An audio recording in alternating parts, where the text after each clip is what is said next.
The potential at a point x, y, z is given by V is equal to minus x square y minus x z की power 3 plus 4.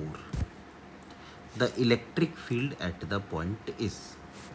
तो देखिए, जैसे अगर हमें ई x निकालना है तो वो होता है minus partial differentiation of V with respect to X. Partial differentiation का मतलब कि सिर्फ जिसके रिस्पेक्ट में डिफरेंशिएशन करना है उसी को कांस्टेंट माना जाए और बाकियों को वेरिएबल माना जाए। तो जैसे यहाँ देखिए माइनस एक्स स्क्वायर वाई है, तो माइनस एक्स स्क्वायर को तो 2x लिख दिया और वाई को वैसे ही लिख दिया। फिर है माइनस एक्स की पावर 1 और जेड क्यूब। जब इसको पार्शियली डिफरेंशिएट करेंगे तो ये सिर्फ जेड की पावर 3 आ जाएगा। मतलब कि ई एक्स आ गया, क्योंकि यहाँ भी माइनस है और बाहर भी माइनस तो लगाना ही था, तो 2xy प्लस जेड की पावर 3।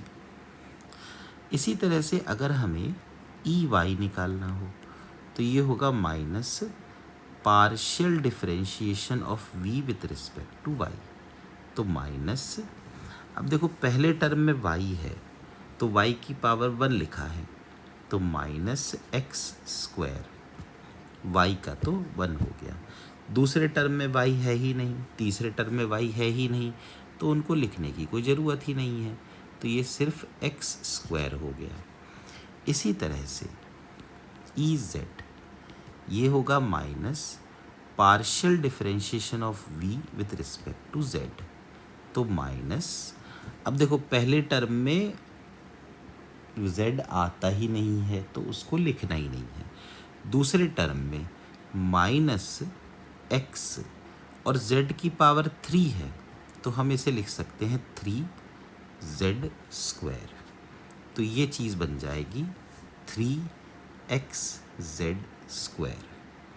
तो इसका ये मतलब हुआ कि जो इलेक्ट्रिक फील्ड है वो हो जाएगी 2xy प्लस जेड क्यूब, ये पूरा आई कैप में, प्लस फिर एक्स स्क्वायर ये जे कैप में, और प्लस 3xz स्क्वायर ये के कैप में।